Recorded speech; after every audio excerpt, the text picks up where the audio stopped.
Olá, raios de sol!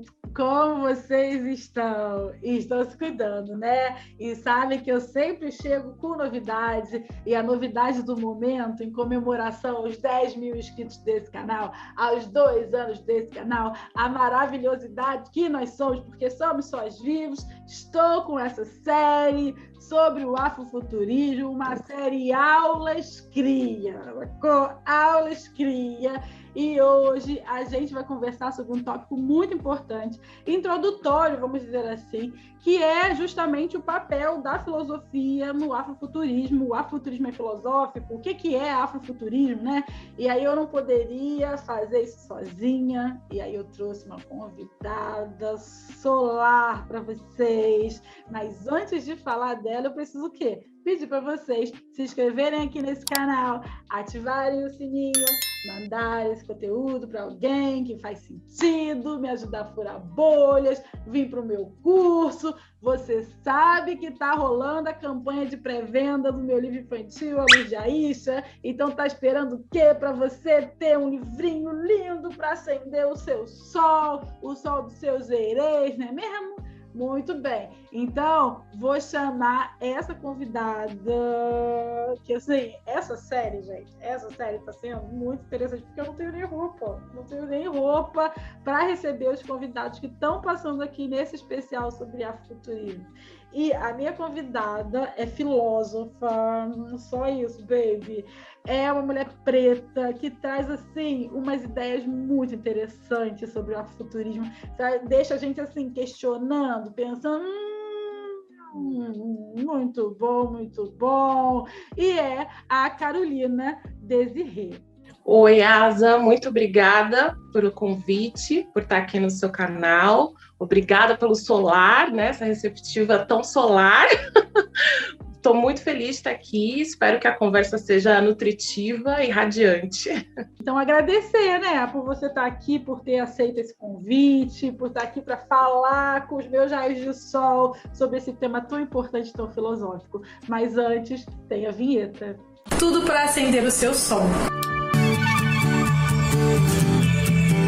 Então, meus raios solares, estamos no meio dessa série incrível sobre afrofuturismo, uma série que é para te iluminar, para acender o seu sol, para você aprender mais sobre essa vertente filosófica, cultural, importantíssima, não só para a população negra, essa, obviamente, né? Não vou nem dizer, mas para uma sociedade como a nossa, que é super cópia mal diagramada da sociedade ocidental. Então, vou começar aqui, Carol, vou te chamar de Carol, já sou assim, essas pessoas. Por favor. Já vou ter a intimidade. Então, Carol, eu quero saber de você o que é o afrofuturismo. E também queria que você falasse, antes até, falasse um pouco de quem é você, assim, por que você está aqui, né? Você é uma filósofa, vamos lá. Tarefa difícil, né, Asa? Porque acho que para nós que somos pessoas pretas nesse mundo, a gente sempre sofre tanta negação das nossas bibliografias, né? A gente tem que fazer as pazes com a nossa autobiografia, né? Então, eu sou Carolina Desirê, me formei em filosofia pela Universidade Federal aqui de São Paulo, me especializei em gestão cultural e desde 2017 eu trabalho com afrofuturismo junto com o Fábio Cabral, né? Que além de meu companheiro é meu sócio de trabalho aqui. Eu conheci ele, que ele já falava de afrofuturismo, e aí eu olhava e falava, não, né? Assim, não foi muito de livre espontânea vontade, tipo, nossa, que coisa legal, deixa eu estudar com você. Foi de livre espontânea pressão, né? É 10 da noite, tem texto para escrever, tem texto para entregar, e eu ficava lá lendo junto com ele, enfim. E nessa acabei estudando junto com ele aqui, né, em casa, de forma autônoma mesmo. E dessa forma a gente foi construindo meio que as nossas ideias em torno do tema, né? E como eu já trabalhava com produção cultural, então eu indiquei, né? Eu fui conduzindo as coisas meio que para a gente ir fazendo as oficinas, né? E aí a gente criou a rede Afrofuturismo, né? Que é uma rede que a gente pensou muito mais para disseminar o movimento afrofuturista nesses espaços culturais e educativos, né? Então, eu, enquanto filósofa, sempre fui educadora, sempre pensei em direcionar isso por uma forma mais educativa, que a gente pudesse passar para mais gente nesses espaços culturais, né? Principalmente aqui de São Paulo, que eram os locais que eu já tinha algumas atividades, e dessa forma a gente construiu. Pós-pandemia, né? É lógico que a gente deu uma pausa bem grande disso, ficamos super na dúvida se a gente iria continuar com o tema, mas é isso, né? Os trabalhos vão surgindo, a gente acaba recebendo alguns convites, a gente acaba falando um pouco mais, mas hoje a rede já atendeu mais de 800 pessoas, passamos por muitas redes, né? Principalmente periferia aqui de São Paulo, né? Espaços culturais, os SESCs, então foi um trabalho, assim, muito bonito, né? Hoje a gente fica aqui, assim, será que ele continua ou não? Mas a gente diminuiu consideravelmente os trabalhos, né? Eu acho que o afrofuturismo, ele nos ensina isso também, entende? O tempo é cíclico, mas o tempo se movimenta. Mas conta, o que é afrofuturismo para Carolina Desirê? Olha, acho que antigamente era uma resposta muito difícil para mim de dar, né? Acho que hoje tornou um pouco mais simples. Para mim, o movimento afrofuturista, ele é uma forma, ele é um movimento cultural, político, social e artístico, mas que dialoga principalmente nessa forma de questionar a existência negra. É lógico que ele está no campo de ficção, então ele é um movimento ficcional. Para mim, ele não pauta realidades, para mim ele pauta uma ficção, e isso acaba nos encaminhando para pensar perspectivas, inspirações, enfim, outras N formas de pensar esse movimento, mas para mim ele é um movimento que questiona essa existencialidade negra, das pessoas negras. E é isso, assim, é muito importante você pensar nessa ideia da ficção especulativa enquanto, inclusive, uma base. Até quando a gente vai falar do Sun Ra, que está ali na música e tal, ele estava fazendo musicalmente uma ficção especulativa, né? Ou pensar no icônico texto do Mark Derry, de pensar futuros, né? Futuros possíveis. Então, faz sentido, sim, o que você está dizendo. Agora, eu também entendo enquanto movimento filosófico-cultural, né? E aí, a cultura, não cultura no sentido amplo do termo, mas cultura com C maiúsculo, cultura enquanto ethos. Então, quando eu vejo essa ideia de pautar outras realidades, e não esse compromisso com a veracidade, a concretude da existência na Maafa, né? Além disso, nesse criar outras realidades, eu acho que, na verdade, é uma criação de outras realidades que está pautando a nossa. Eu acho que isso é indissociável, sabe? Mesmo quando eu leio, por exemplo, os próprios livros do Fábio, Queto 3, que é uma cidade que está dentro justamente dessa ficção especulativa. É uma cidade totalmente filosoficamente basilada nos valores civilizatórios africanos, afrodiaspóricos. Tem lá as descrições, enfim, gente, leia o Fábio Cabral, né? Só que as relações ali que se dão nas entrelinhas do romance, do texto, porque eu acho que a literatura justamente é isso, né? A fruição da arte, ela, na verdade, está falando da nossa desgraça, né? E eu me lembro de uma vez ter ouvido, inclusive, o Fábio falando sobre... vamos pensar no imaginário que viam alienígenas do espaço, e esses alienígenas sequestravam as pessoas e levavam. Meu bem, isso é escravidão. Entendeu? Então, é uma leitura. Então, eu não sei. Estou assim, só botando mais pimenta aí para você falar mais para gente. Sim, estou super de acordo, Asa. Quando a gente pensa no movimento afrofuturista, não tem como a gente pensar nessa linha histórica que nós, enquanto pessoas negras, estamos inseridos, né? Essa pós-diáspora, né? Esse processo de escravidão, enfim, não tem como a gente pensar o movimento afrofuturista sem pensar essa linha histórica, né? Esses questionamentos que o afrofuturismo propõe, da gente pensar essa existencialidade negra, como que é que existimos e como que são as outras formas que a gente poderia existir, só existe porque nos foi tirada essa existência, né? Eu acho que você trouxe um ponto, né, de falar dessa literatura do Cabral, ainda que é uma literatura que passa por esse viés utópico, né, de pensar essa maravilha, como seria esse mundo se não existisse o racismo, se não existissem esses processos que a Kênia fala muito isso, né? A Kênia Freitas fala muito isso, né? Os traumas históricos que a gente vivencia, como que seria isso, né? Então, a gente imaginar isso, é isso que você falou, né? Já nos traz para um lugar apesar de não ter como a gente imaginar o que a gente vive hoje. Mas mesmo quando o afrofuturismo pauta dentro de uma distopia, quando ele pauta dentro de uma narrativa que ele fala, gente, já está tudo destruído, vamos colocar um holofote em cima disso. Como é que a gente dialoga sobre isso? Como é que a gente dialoga sobre todos esses traumas, essa negação de nós, né? Enquanto pessoas, enquanto seres, enquanto produtores de conhecimento, enquanto pessoas vivas e com história, né? Como é que a gente pauta sobre isso? Mesmo quando a gente está falando dentro de uma distopia, a gente consegue enxergar essa questão de falar sobre essa existência, né? Então, eu acho que em qualquer narrativa que o afrofuturismo paute, ainda que seja a coisa mais bizarra do mundo, tem alguns filmes que a Kenia vai citar, se a gente pode deixar aqui como referência, né? Acho que tem o Quintal, que ele é um filme assim, não vou conseguir nem dar a sinopse dele, mas se alguém quiser assistir, né, ele está disponível no YouTube. O Quintal, ele é um filme que pauta assim sobre um surreal que, né, acho que a gente precisa assistir 2, 3 vezes para conseguir entender qual é a mensagem.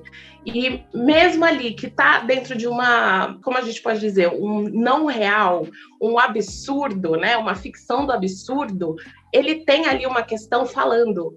E a pessoa negra dentro desse cenário? Como que a gente consegue enxergar a existência dessa pessoa, né? E é muito cruel a gente pensar nisso, né? Como assim? A gente está aqui, a gente sempre esteve aqui, a gente criou, gerou esse mundo, e ainda assim a gente tem que ficar falando sobre que a gente existe? É surreal, né? Acho que no começo, quando a gente começou a trabalhar com o afrofuturismo, acho que tinha muito uma negação nossa, porque a gente olhava e falava, a gente não precisa falar disso. A gente já existe. Eu vou ter que ficar falando de um movimento que tem que falar sobre que a gente existe? Não, não quero. Não quero, nós existimos e tá tudo bem. Mas aí a gente olha e a gente conversa e a gente ouve as pessoas e a gente vê todas essas mídias, essas grandes mídias que nos negam, e a gente consegue enxergar que a gente ainda precisa ficar falando que a gente existe, né? Então, com certeza, o afrofuturismo ele tem um viés muito filosófico que vai embasar, que vai fundamentar, né? Que vai trazer os pilares dele. Só que eu ainda acho que ele ainda não foi fincado no chão, sabe? Não foi feito ali o como é que chama aquela coisa de construção? Ele está num processo. Esse fundamento? Como é que chama aquele negócio de construção lá? Falta o fundamento, né? Falta fazer... Faltou o fundamento, Estou entendendo. Mas ele existe, né? Esses pilares, eles existem. Cabral fala muito, né? Tipo, vai você que já está na filosofia, vai aprofundar isso. Eu acho que você deveria aprofundar isso. Eu acho que você, enquanto filósofa, tem a destino vai dizer... para poder, entendeu? Mas assim, antes de pedir para você destrinchar essa ideia dos pilares, eu queria falar que você trouxe o nome, né? Kenia Freitas, que, gente, conheço, assim.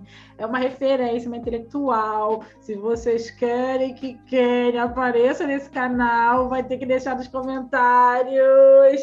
De qualquer forma, conheçam o trabalho dessa professora. Ela terminou o doutorado, estava fazendo um doutorado, né, nesse tema. É alguém que a gente tem ali intelectualmente, é uma fase. Ela está no pós-doc.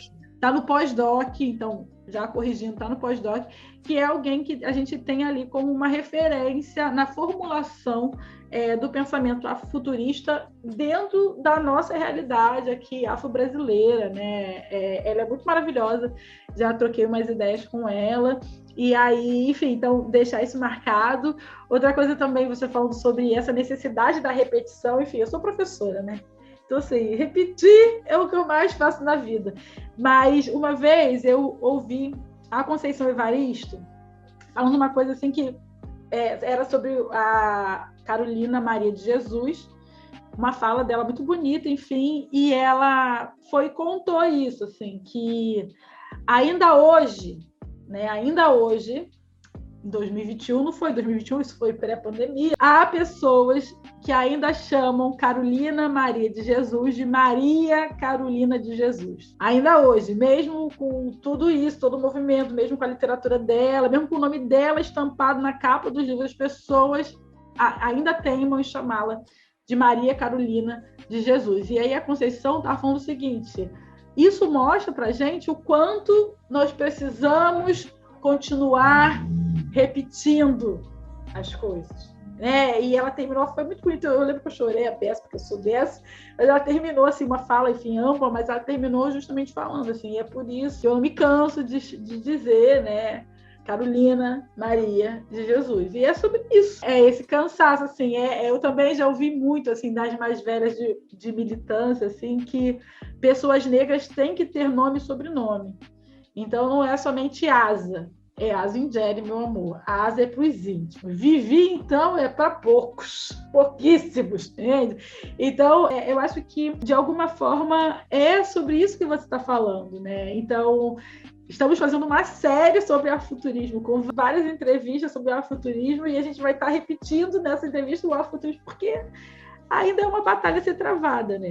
E aí eu queria que você, por favor, falasse um pouco desses pilares do afrofuturismo, né? Há uma filosofia afrofuturista? Olha, Asa, acho que por ter me formado em filosofia, é lógico que eu sempre puxo um pouquinho da sardinha para esse lado, né? Em todas as oficinas, eu sempre acabo puxando, falo, gente, vamos prestar atenção aqui na filosofia aqui? Não tem jeito. Mas, para além de puxar a sardinha, não só sobre puxar a sardinha para esse lado, na nossa construção, né, de produção desse conteúdo, das oficinas, dos cursos, enfim, a gente sempre olhou esse lado filosófico a partir de Sanha, né? Porque, enfim, né, todos que falam de afrofuturismo vão considerar ele como o pai do afrofuturismo, né? Enquanto não, essa eu sempre falo Surra, né? Porque, assim, as ideias mas inglês. Qualquer jeito, eu acho que tá certo, né? Então, outros vão dizer que o Ra não é só Ra, tem um outro, né? Acho que de qualquer jeito a pronúncia tá correta, né? Mas as pessoas considerando o Sanha como esse pai do afrofuturismo, a gente tem que entender e olhar para essa produção dele, né? Que não é só musical. É lógico que o Sanha, com essa produção, né, da sua música, dos 1000 álbuns gravados, dos seus pensamentos que ele deixou e do filme que ele escreveu, Spaces the Place, que carrega o mesmo nome da música, né? Spaces the Place, o espaço é o lugar. Ele deixa muito conhecimento, ele deixa muito pensamento para a gente olhar ali enquanto um pensamento filosófico, né?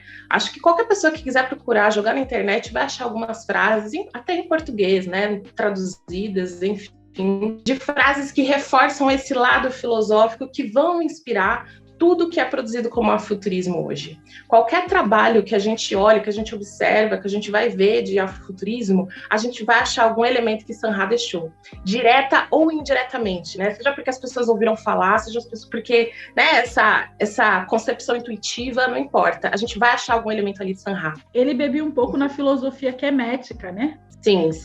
Sanha ali, por começar a estudar, né, muito sobre Kemet e se auto-intitular, né, como Sanha, o deus do sol, né, ele vai se entender enquanto deus da raça, né, aquele responsável por levar a raça negra para Saturno. Porque aí é a hora que a gente consegue entender, né, que por esses estudos, por esse resgate de conhecimento, né, de Kemet, por pensar em como juntar a música, o pensamento e essa, eu ia dizer incorporação, mas não é exatamente a incorporação, né? Essa essência de ir para além do corpo.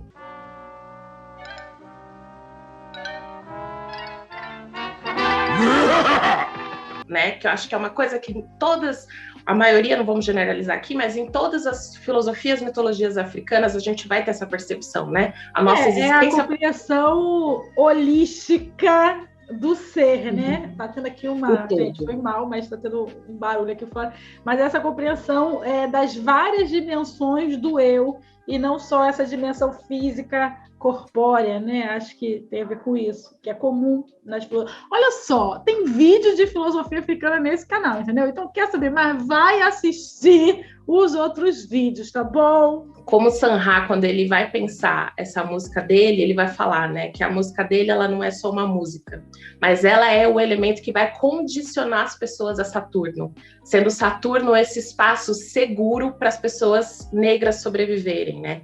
Longe dessa experiência e desses traumas históricos que a gente vive na Terra. Então, toda vez quando a gente vai olhar para esses elementos de espaço sideral, essa viagem para além da Terra, esse outro lugar sem ser a Terra, a gente vai ver isso em Sanha. A gente está voltando para Sanha, né? A gente está olhando o quanto ele estava questionando isso. E é muito engraçado, porque uma das oficinas tinha uma astróloga, né? E aí, quando a gente falou isso, ela falou, cara, eu preciso linkar isso à astrologia. Para astrologia, Saturno é o lugar que pauta sobre a quantidade de melanina que a gente tem no nosso corpo. E ela falou, por que Sanha falou em Saturno? Será que ele sabia de astrologia? Com certeza, ou uma grande obra, né, dessa existencialidade humana. Não, e fora que a astrologia é africana, né, meus amores? Sim, com certeza. Então, quando a gente pensa em todos esses diálogos que Sanha estava fazendo, essas conexões, né, de pensar que o jazz dele poderia fazer com que a pessoa transcendesse esse corpo e chegasse num local seguro, ele está falando, isso é uma concessão de filosofia, né? Eu não sei se alguém já pautou, já escreveu, sistematizou tudo isso com muita coerência, mas isso é um pilar da filosofia, né? Então, quando eu falo que afrofuturismo é pautar sobre essa existencialidade, para mim é falar sobre esse lugar que Sanha construiu, né? Esse lugar de, seja com a música, seja com transcender o espírito, seja com entender ou reconectar com conhecimentos, mitologias, né, dos povos africanos, é falar sobre essa existência. Ou você vai reconectar com essa existência, ou você vai levar essas pessoas negras para que essa existência continue, né? Então, para mim, afrofuturismo ele é falar sobre existência, de qual forma for, com qual narrativa for. Lógico que a gente vai falar de ficção, porque ainda não é uma realidade palpável, né? Não construímos nossos castelos em Saturno ainda, não sabemos amanhã ou não sabemos de ontem, mas é sim falar sobre uma possível existência, né? E Sanha vai construir esses pilares, né? E essa atemporalidade, né? Porque quando ele fala isso de resgatar, de você transcender o seu corpo e ir para um outro lugar não físico, a gente está falando desse tempo, né? Que não tem como a gente se encaixar nessa ocidentalidade de passado, presente, futuro. Não. Para nós é isso, né? Que você falou, é cíclico. Não existe essa concepção de tempo linear. Né, o tempo é a todo momento, né? Haja os cultos, né, de ancestralidade, as entidades dos nossos cultos da Umbanda, seja lá como for, a gente tem as provas de que esse tempo ele não é linear e ele não é reto, né? Ele é existente a todo momento, né?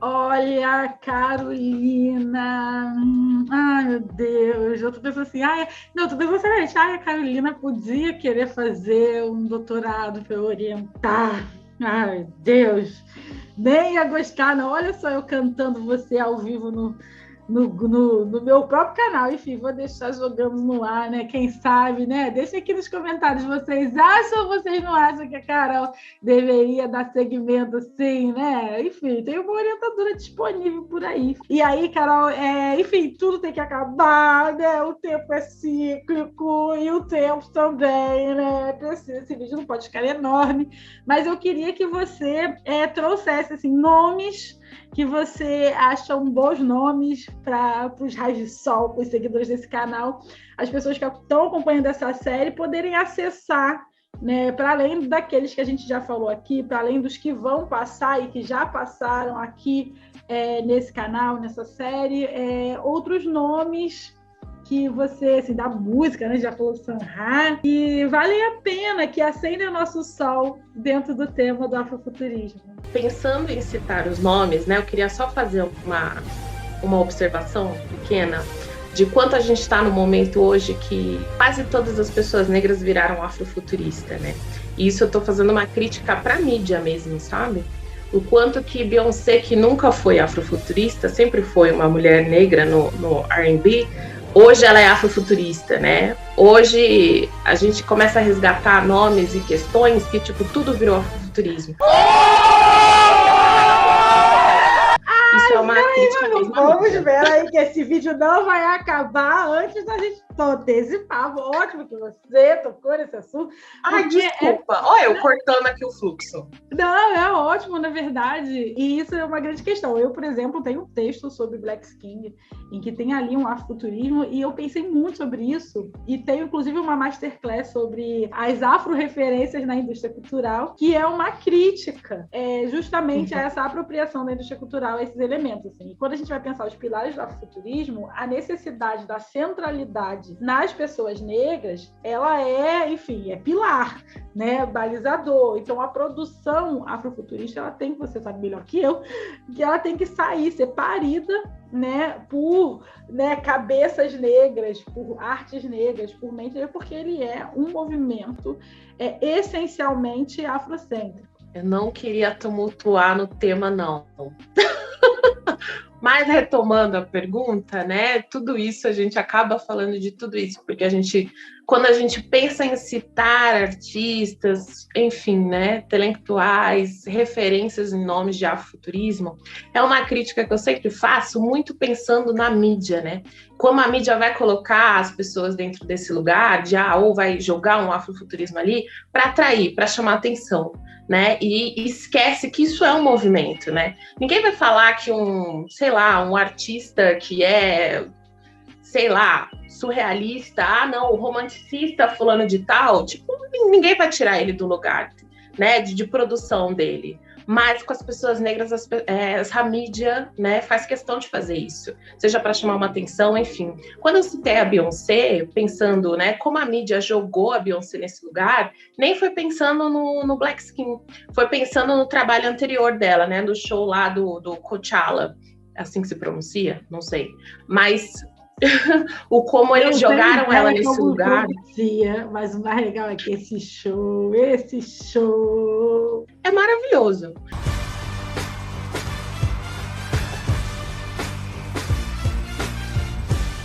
Mas esse show que não tinha absolutamente nada de afrofuturismo, jogaram ela ali, né? E como joga vários outros artistas num local que é só para chamar a atenção. Mesmo, né? Ela fez uma referência muito às bandas marciais que são culturalmente afro-americanas, né? Aqui no Brasil também tem banda marcial, né? O Marlon, gente, tocou numa banda marcial, mas enfim, ele não vai deixar, ele vai até cortar isso do mesmo. Ele tocou numa banda marcial.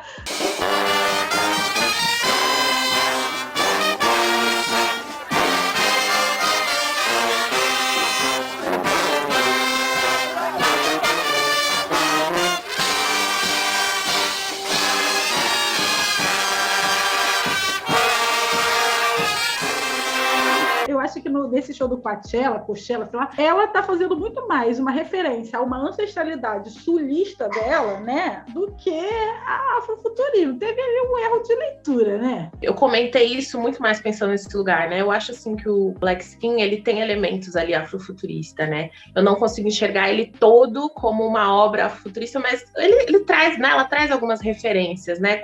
A colagem, tem algumas filmagens, assim, os cortes de filmagens que são uma cena de colagem, né? A colagem é um movimento muito forte, né, dentro do afrofuturismo.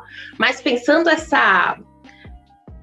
12 segundos depois, esse estupro que a mídia faz, né, de tirar a gente de um lugar e entuxa em outro, é muito pensando será que as pessoas estão percebendo o que é uma cultura negra, uma arte negra, e o que é uma arte afrofuturista? Como é que a gente diferencia, né? E como é que a gente vai conseguir, ou será que vai tudo virar afrofuturismo, né? A existência de uma pessoa negra é afrofuturismo, né? Enfim, são questões para a gente pensar, a gente fala um pouco sobre isso nas nossas oficinas, né? Sobre como que a gente pode diferenciar melhor isso, mas é pensando mesmo quando você me diz, né, tem alguém que você possa citar? A primeira coisa que eu penso é isso, sabe? Tipo, meu Deus, como é que a gente não comete esse erro, né? De jogar um artista que é só, né, dentro de um campo, de uma produção negra, de um contexto negro, e alguém que está produzindo algo que é afrofuturista, né?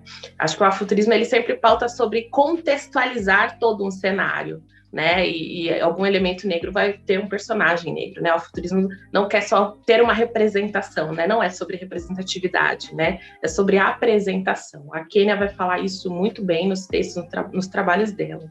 Enfim, mas eu acho que alguém que apresenta muito bem o afrofuturismo nesse campo de arte, performance, produção afrofuturista, eu acho que é a Zaica dos Santos, né, de Minas, tal. Eu acho que a Zaica, ela vai fazer até uma construção em cima de uma filosofia, né, que ela tem todo o cuidado de criar, de fazer conexões, enfim, que eu acho que poucos artistas pensam assim, né, da forma como ela foi construindo os trabalhos dela, né.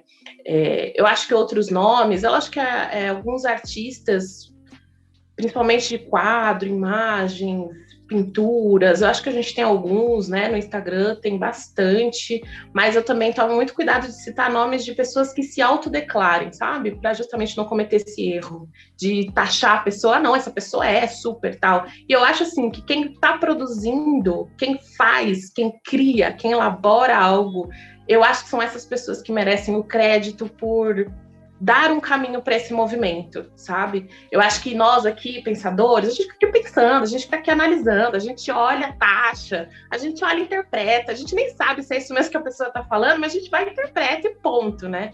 Mas eu acho que o lugar de uma construção, da gente pensar quem vai ser afrofuturista ou não, tá nesse lugar desses artistas que estão produzindo, que estão construindo elementos concretos e pautáveis para a gente aqui, que é o rei do achismo, a gente continuar a ficar, né, jogando os nossos achismos. Então, eu tomo muito cuidado de não citar muitos nomes, não, né? A gente, lógico que a gente tem esses clássicos, né, de pensar o Sanha, a gente pensar outros musicistas, Janelle Monáe, que se autodeclara afrofuturista, né, com seu alter ego. A gente tem o Kendrick Lamar, né, que faz muitos trabalhos, muitas produções, esteve nesse lugar, até com o George Clinton, né, que também é um outro pai desse afrofuturismo, desses pilares filosóficos para o afrofuturismo, né, e eles têm uma música junto, né, eu não vou lembrar o nome da música agora.